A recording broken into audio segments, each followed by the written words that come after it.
വീട്ടിൽ ചെന്ന് കഴിഞ്ഞാൽ ഞാൻ എപ്പോഴും ഉമ്മാടെ ഒരു നൈറ്റിക്കകത്ത് വലിഞ്ഞേറിയിട്ട് അവിടെ എല്ലാം ഓടി നടക്കലാണ് കേട്ടോ പണി. എന്നെ പോലെ പലരുണ്ടെന്ന് എനിക്കറിയാം. അപ്പൊ ഇത്തവണ ഞങ്ങൾ ആദ്യം തന്നെ പോയി നോക്കിയത് ഉമ്മാടെ പച്ചക്കറിത്തോട്ടമാണ്. ഒരുപാട് ചെടികളൊന്നും ഇല്ലെങ്കിലും ഉമ്മാടെ കഷ്ടപ്പാടും ഇവിടുത്തെ സാഹചര്യങ്ങളൊക്കെ നോക്കുമ്പോൾ ഞങ്ങൾക്ക് ഇത് തോട്ടം തന്നെയാണ് കേട്ടോ.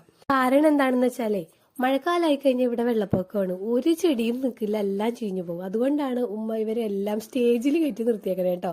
ഇനിയിപ്പോ വേനൽക്കാലം ആയാലോ വെള്ളത്തിന് ബുദ്ധിമുട്ടാണ്. പൈപ്പ് ലൈൻ മാത്രം ആശ്രയിച്ചാണ് ഇവിടെ എല്ലാവരും ജീവിക്കുന്നത്.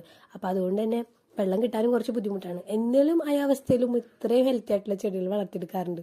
ഇത് കണ്ടില്ലേ, ഇത് ഇതുപോലെ ഇങ്ങനെ ബുഷായിട്ട് നിൽക്കുന്ന ഒരു മുളക് ചെടിയാണ് കേട്ടോ. തീരെ എരിവില്ല. മുളക് ഇങ്ങനെ മേലോട്ട് വിരിഞ്ഞ് നിൽക്കും. ഇപ്പൊ ഇതിൽ മുളകൊന്നുമില്ല. മുളക് ഉണ്ടായതിന്റെ ഞെട്ടുകളാണ് ഞാൻ പറിച്ചു കളയണത്. ഇതിൽ കണ്ടില്ലേ, പൂവുണ്ടായി നിൽക്കുന്നുണ്ട് ചെറുതായിട്ട്. പൂവല്ല, മുട്ട്. അപ്പോൾ അത് ഇനി വിരിഞ്ഞ് മേലോട്ട് ഇങ്ങനെ മുളക് സൂചി പോലെ നിൽക്കും കേട്ടോ. ഇത് വെറുതെ കടിച്ച് തിന്നാൻ പറ്റുമെന്നാണ് ഉമ്മ പറയണത്. ഏതായാലും ഞാൻ ഈ മുളക് കഴിച്ചു നോക്കിയിട്ടില്ല. അപ്പൊ ഇത്രയ്ക്ക് ഹെൽത്തി ആയിട്ടുള്ള മുളക് ഉമ്മ എങ്ങനെയാണ് ജൈവ രീതിയിൽ വളർത്തിയെടുക്കണേന്നൊക്കെ ഉള്ള ടിപ്സ് ഒക്കെ വേണമെങ്കിൽ നിങ്ങൾ കമന്റിൽ ചോദിച്ചാൽ മതി. അതിന് നിങ്ങൾ കമന്റ് ചെയ്യൂലല്ലോ അല്ലേ? എത്ര നാളായിടോ നിങ്ങളുടെ കമന്റ്സ് ഒക്കെ വായിച്ചിട്ട്. എനിക്ക് ഭയങ്കര ഇഷ്ടമാണ് കേട്ടോ കമന്റ്സ് ഒക്കെ വായിക്കാനായിട്ട്. ഇപ്പൊ ആരും കമന്റ് ചെയ്യാത്തതുകൊണ്ട് എനിക്ക് അതിന്റെ ഒരു ചെറിയ വിഷമമുണ്ട്. അപ്പൊ ഏതായാലും നിങ്ങൾ പറഞ്ഞാൽ മതി, ഞാൻ അതൊക്കെ അടുത്ത വീഡിയോയിൽ പറഞ്ഞു തരാം കേട്ടോ. അപ്പോൾ എല്ലാ ടൈപ്പ് മുളകും അത്യാവശ്യം നമ്മുടെ വീട്ടിലേക്ക് ആവശ്യമുള്ള മുളക്, വെള്ളക്കാന്താരി, അതുപോലെ ഇതുപോലെ നമ്മൾ സാധാരണ കടയിൽ നിന്ന് വാങ്ങണ മുളകില്ലേ അങ്ങനത്തെ മുളക്, പിന്നെ ഒരേ സീസണായിട്ട് നാടൻ മുളകുകൾ പല വെറൈറ്റി ഒക്കെ വളർത്തിയെടുക്കാറുണ്ട് കേട്ടോ.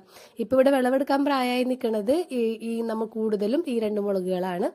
ഇനിയും ഉമ്മയുടെ തോട്ടത്തിൽ കുറച്ച് ചെടികളും കൂടി ഉണ്ട്. അത് ഞാൻ വഴിയെ കാണിച്ചു തരാം കേട്ടോ. മെയിനായിട്ട് ഇപ്പോഴത്തെ വിശേഷം തക്കാളി തന്നെയാണ്. തക്കാളി പൂവിട്ടപ്പം മുതൽ ഉമ്മ വിളിക്കുമ്പോൾ ഓരോ സ്റ്റേജും പറഞ്ഞു തരുമായിരുന്നു. പൂവിട്ടു, വിരിഞ്ഞു, വലുതായി, അങ്ങനെ എപ്പോഴും വിളിക്കുമ്പോൾ പറയായിരുന്നു. അതുകൊണ്ടാണ് ഞങ്ങൾ ഓടിപ്പോയി ആദ്യം തന്നെ തക്കാളിനെ നോക്കിയത്. പിന്നെ ഈ ചീരനെ നിങ്ങൾ എന്താ പറയാ? ഉമ്മ ഇതിനെ ശുക്രുമാണി എന്ന് പറയും. പണ്ട് മുതലേ സാമ്പാർ ആയിക്കോട്ടെ ഉപ്പുമാവായിക്കോട്ടെ എന്തുണ്ടാക്കിയാലും അതിൽ പ്രധാനമായിട്ട് ഇതിന്റെ ഇളയ ഇലകൾ ഇട്ട് തരുമായിരുന്നു കേട്ടോ.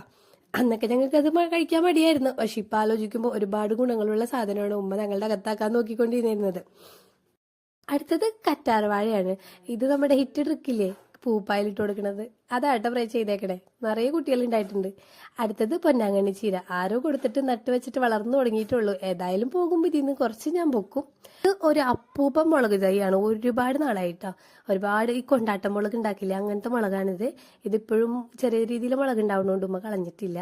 പിന്നെ നോക്കി ഇവിടെ എല്ലാവർക്കും ഓരോ ബോട്ടിൽ കമ്പോസ്റ്റ് വെച്ച് കൊടുത്തേക്കാണ്. അവനവന് വേണ്ട ഭക്ഷണം അവനും തന്നെ. ഇത് വേറെ എന്തോ ഒരു ചെടി വളർത്തിയെടുത്തിട്ട് അതിന് വളമിട്ടപ്പോൾ ചെടി ഒഴിച്ച് ബാക്കി വളത്തിലെല്ലാം മുളച്ച സാധനങ്ങളും ഇവിടെ നിൽക്കുന്നുണ്ട്. ആ പടർന്നു പോകുന്നത് എന്താണെന്ന് അറിയാനുള്ള കൗതുകത്തിലാണ്.